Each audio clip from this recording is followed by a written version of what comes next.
Hi guys, and welcome back to my channel. So today we are doing a, as you can tell from the title, how to survive year 12. I mean, I don't know if I'm really qualified to give this kind of advice because I myself barely survived year 12. Like, we're talking like there were discussions of resitting, like it wasn't good. So my hair's a bit wet, so it looks a bit, is chunky the right word? I don't know. Sorry if the lighting's weird in this video as well, because once again I'm using the natural light, as they say. So I have a list on my laptop down in front of me. If you see me referring down to it, it's because it's there, but maybe I'll edit those things out. Okay, so as I said, year 12 was not the best for me. Things definitely could have gone better, but like my A-level story and my year 12 story is probably for another video.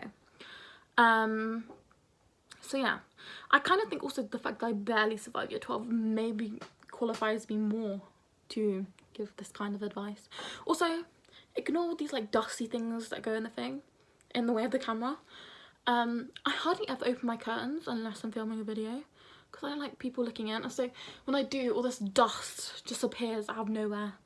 I'm not a big fan of the sunlight when I'm trying to do work. It just, you know, like that odd reflection thing, it does that. I'm not a fan of it. So yeah, okay. So as much as I didn't do all the, so the advice I'm going to give you is things that I wish I'd done. Some of the things I did do in year 12, some of them I wish I'd done in year 12, because like now I'm in year 13, is what I wish I'd done, basically. Okay, let's start with my tip number 1 for how to survive year 12. So you need to start making your notes from the literal first lesson you have. I wish I was joking about this, but I'm not. Like, it's so much harder catching up to notes as somebody who's doing it in year 13. It's so much harder to go through all that content than it is to just make the notes after the lesson. Like, when I first started A-level, after every lesson I would go and make notes, but that was when I was doing different A-levels. And then I moved and switched A-levels, and that it was all a mess, and I didn't do that from the beginning because we were already behind in loads of content. So that is something I did start in year 12, and it's something I wish I'd kept doing, because it literally took me, what, half an hour after every lesson. And if I finished all my homework, I'd even make my note cards from each chapter for the next lesson. Like, you should use flashcards. I have the coloured ones, but I also use plain ones. Use flashcards to like make little notes, like just to summarise the lesson. I've heard the Cornell method is really helpful. Like, you make your notes and then you do a little summary at the end. That's a good way of making notes, and then you can make them neater if you want on here, or just keep all your notes organised that way. But start making your notes from the very first lesson on for the very first day. Tip 2. When you start year 12, the very beginning, you have, the workload isn't heavy. Like, you don't have a lot of work to be doing. So don't laze about and think, oh, I have all this free time, I'm just gonna like head to Subway and get a sandwich. No, you need to like do the heavy work when you haven't got a lot of work being forced on you to do, because it will just balance out your work a bit more, if that makes sense. Tip number 3, keep a record of things you do in year 12 that could be beneficial to your personal statement if you decide to apply to university. So my school's really good in the fact they have this thing called ULAS. Maybe your school has it, I don't know, but you can record all of the things you do, like DAV, volunteering, any qualifications you get other than your A-levels during that time, like EPQ. You can record all of that, so when you come to writing your personal statement, there's even a thing on there for writing your personal statement. It's there. You can just compile it all together and you have a list of everything you did. Tip number 4. This isn't like a big thing, like you don't have to do it, but it's just something that is helpful if you do. Read ahead before every lesson, because when you walk into that lesson and you know more, like if you have like, even if you don't understand what you've read, if you have some idea when the teacher's explaining it to you, then it kind of clicks more than if you're just learning it from fresh, like from the start. So try and read ahead for every lesson. I know it's not like possible sometimes. I come home, I don't read ahead for every lesson. I get tired, I'm like, can't really be bothered. But try, because it is really, really helpful when you actually go into that lesson, you have some kind of understanding of what you're learning. Something I'm endeavouring to doing in year 13 when I have the time. Tip number 4. This is kind of like tip number 4, and I'm going to give like little tips within it. Stay organised from the very beginning. You will love yourself if you come at the end of the year when you're doing your, what is the word? When you're doing your, like, revision, and all of your stuff is in neat organised folders with dividers, you know where all your notes are, you know where all your flashcards are. Like, if it's in one big mess, like mine was at the end of year 12, you'll be like, okay, where do I go from this? You end up throwing away half the stuff because you don't know what any of it means, don't know where it goes, like, not a good look. So tips within this tip: write the date on every single piece of paper, the back and the front. Like, if you use a new piece of paper in that lesson, like say you use 3 pieces of paper, write the date on every one so you know that they go together. Even number them if you have to, because those little things, like, I know so many people who don't write the date on their work, and I'm like, how are you organising that? Like, write the date on your work. It seems very simple, but it just helps. Tip number, I don't remember. Create a routine. Routine. If you get into a good routine from year 12, you will just be so blessed in year 13 when everything works the way it does.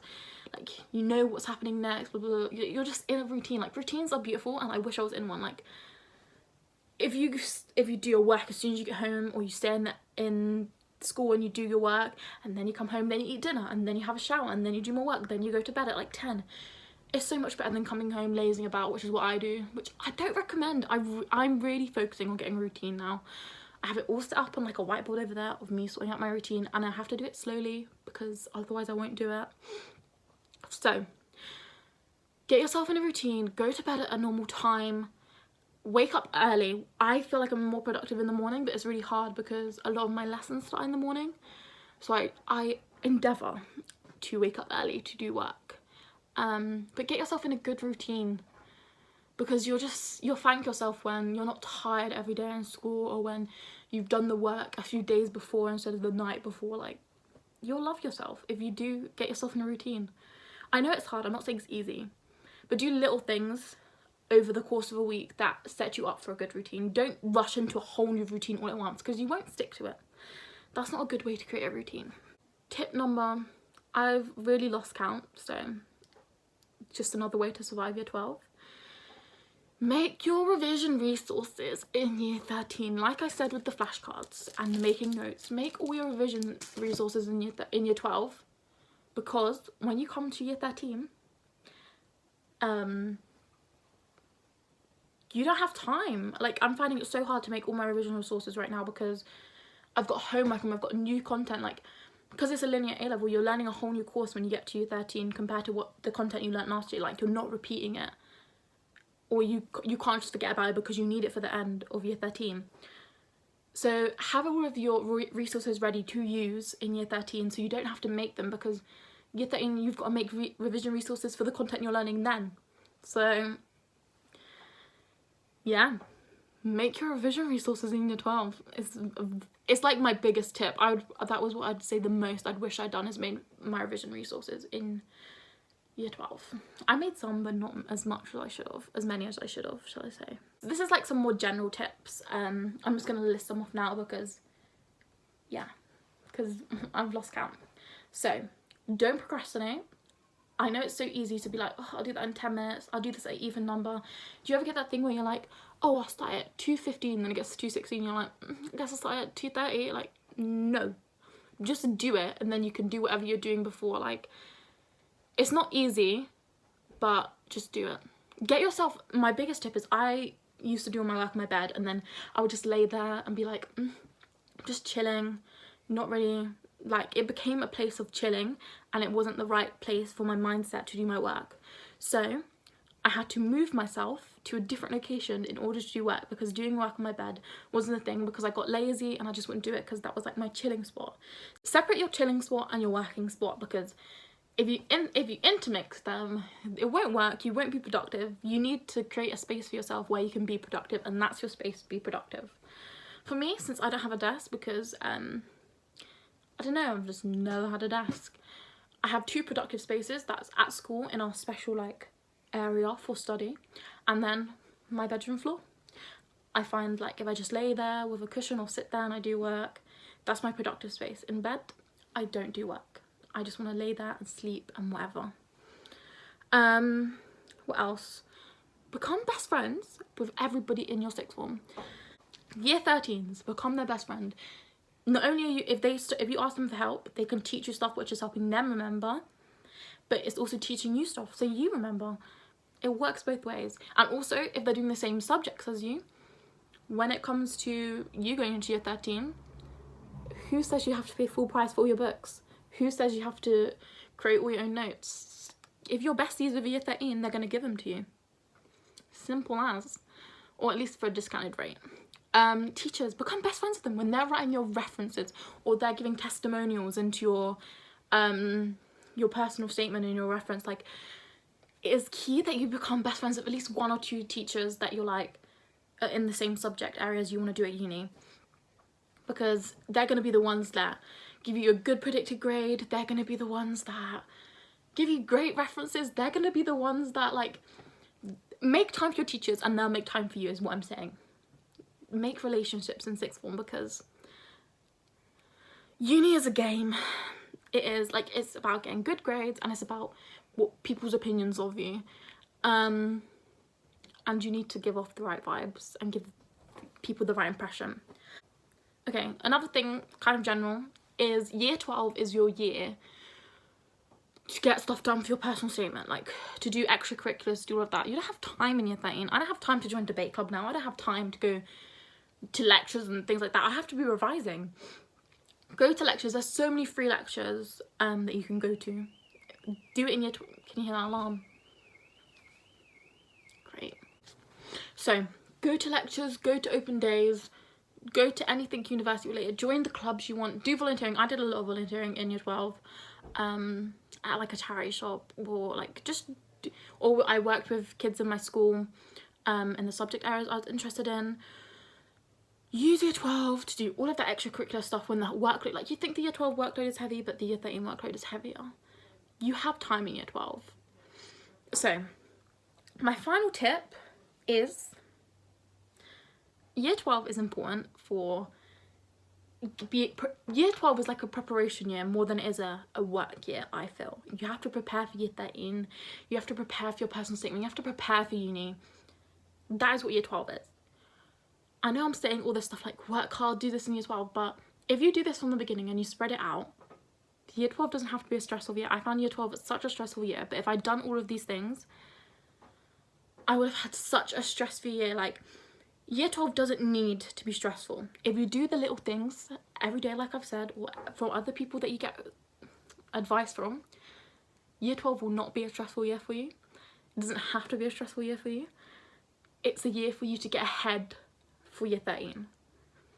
That's basically all year 12 is. Like, yeah, content and stuff's important, but you learn the content, but you need to revise it in year 13 anyway. So it's really a prepare year is what year 12 is. Okay, year 12, you need to get all of the small basic things done, like your routine, your revision stuff, to make the jump to year 13, because there is a jump, easier. You can still have fun. Like, I know a lot of people say, oh, use your frees, that's what they're for, like, blah, blah, stay in school. 1 free a week you going out with your friends isn't gonna ruin your A-levels. Like, every free if you go out, which is what, like, that's not gonna have a great effect on your A-levels. But, like, don't stress too much, because you'll just, like, lose motivation to do any work in year 13. You can have fun in year 12, but just do little things every day that will help you prepare for year 13. Also, like I said, prepare. If you do everything in the week, if you do all the homework you're set on Thursday and Friday, you have the weekend to yourself, you have after school to yourself. Like, if you spend all of your school time doing what you need to do, and you spend your weeks doing what school related stuff, you have free time on the weekends to do more revision if you want, go out with your friends. Like, the weekends become yours. So yeah, that's all I really have to say in this video. It feels pretty long, but I hope this helps some of you. I feel like I keep touching my radio because it's right in front of me and it's like, oh, it's making noise. Just use year 12 to prepare yourself for year 13. Don't waste it, because it's not easy. Coming from someone who wasted year 12 and barely made it into year 13 by the skin of my teeth, you need to use year 12. You need to really put your head down. Like, you've had year 11 summer, if all of you can relate, is the best summer of your life. Like, I did so much in year 11 summer. NCS, I went to museums every day. I had the best time. You should be feeling fresh and ready to do year 12. So use year 12. You've had your break from education. It's time to work hard. And yeah, I hope you all enjoyed this video. Like, comment and subscribe. And I'll see you next week with another video, which I'm not sure what it's going to be on yet, but we shall see. Bye.